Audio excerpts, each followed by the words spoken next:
Welcome to this presentation given by tarot author Rachel Pollack and hosted by Mr. Tarot. This talk was given in Adelaide in 2008 when Rachel was in South Australia for a series of workshops. Settle back now and enjoy some words of wisdom from Rachel Pollack. The Shining Tribe deck is a deck that I made. I drew all the pictures. It was first Shining Woman, then I changed it to Shining Tribe when there was a second edition of it. And part of the idea of it is I created a sort of myth of the tarot's origin, which is that there were spirit beings, which would be based on the constellations, presumably, and the planets, and they were the Shining Tribe, the tribe of spiritual beings. And to communicate their understanding and to connect to human beings, they created the tarot cards and gave them to human diviners. And so the human diviners are also the Shining Tribe. So anybody that does divination is a member of the Shining Tribe of diviners. And whatever cards you use, or dice, or runes, anything else, any other technique that you use, you're connecting to the spirits who gave divination to humanity. So the first card I come up with here is a card called the Knower of Trees, which is similar to the Knight of Wands. And the picture shows a woman with her arms outstretched. They reach out beyond the picture. Her arms are too big to be contained in the picture. And she has, sort of in front of her, is a tree or a plant with a flower on the top.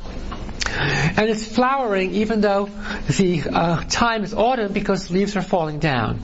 So it's a mix of seasons, it's paradoxical. And then the stars, she's up among the stars, and the stars are in her face, and a river runs through her body, and so all of nature is contained within her.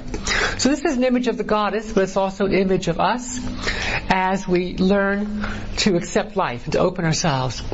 So as an idea of the cards talking about something, it's talking about acceptance, it's talking about embracing life, embracing the mysteries of life, recognizing that you yourselves are the goddess and the god, which is a wonderful way to begin any discussion, I think, into a realization of this. And this card was actually created. I was doing a meditation with the Empress card in the tarot. And so I came in and I experienced, and this was the Empress, but I'd already done an Empress card for my deck, which was one of the prehistoric goddesses that was found in Europe. So that's how you can design a card through direct encounter, through meditation. I don't know if the Lover's card will come up in here, but I'll tell you how that one came about, which is kind of interesting. I was doing my cards, most of my cards were just images that came to me. They'd be something I saw either firsthand if I went to a prehistoric site, or I went to an ancient temple, or else it would be something I saw in a book perhaps, or a meditation. But for the Lover's card, I had a real scheme in mind. And my problem with the Lover's card in most tarot decks, many of you, those of you who know tarot will know there's a card called the Lovers, it's usually number 6. And in almost every deck, it will show a couple. Sometimes it shows a man and 2 women, but usually it will show like a man and a woman. So, and they'll be in some kind of, situation of romantic or love relationship. And then in some decks, they will rebel against having the image of just a heterosexual couple.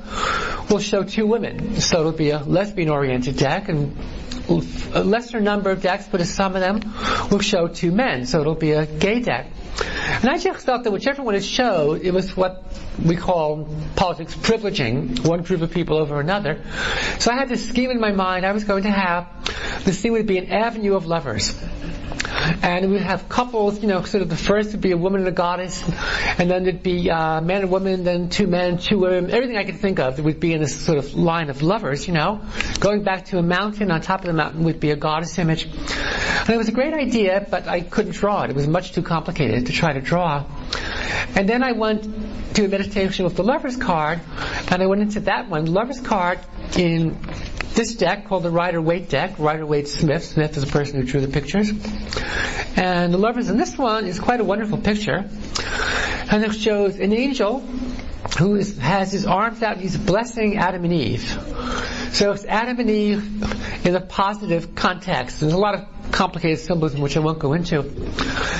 But but it's definitely a subversive version of Adam and Eve, because Adam and Eve, they're not being condemned, and instead of, Eve being the sinful one, Adam was looking to her for guidance, and she's looking up at the angel. So I did a meditation, I went into the picture, and when I went into it, I immediately saw that Adam and Eve were having a picnic, which I thought was really great. They were still naked, but they had a redwood table, and they had a big bowl of potato salad, and there was a barbecue going, and I thought, great, So I kind of marched up to join the picnic, and the angel swooped me up in the air for a passionate kiss. So I ended up, that was my picture of the lover's card. And let's see if I can just quickly find that one. Let me get back to the drawing here. And so I drew the picture, and the picture now in my card shows a human and an angel passionately embracing in the sky. And because they're embracing each other, their arms and legs are around each other, and the wings of the angel or the spirit are around the upper part of the human's body, and then their legs are entwined. And the result is you can't actually tell if they're men or women. So in fact, you can have whatever you want it to be. If whatever kind of love you experience in your life, you can project it to the picture without having it to be one kind or the other. So that was how the cards can really just help you get past something just by dealing with the experience of them.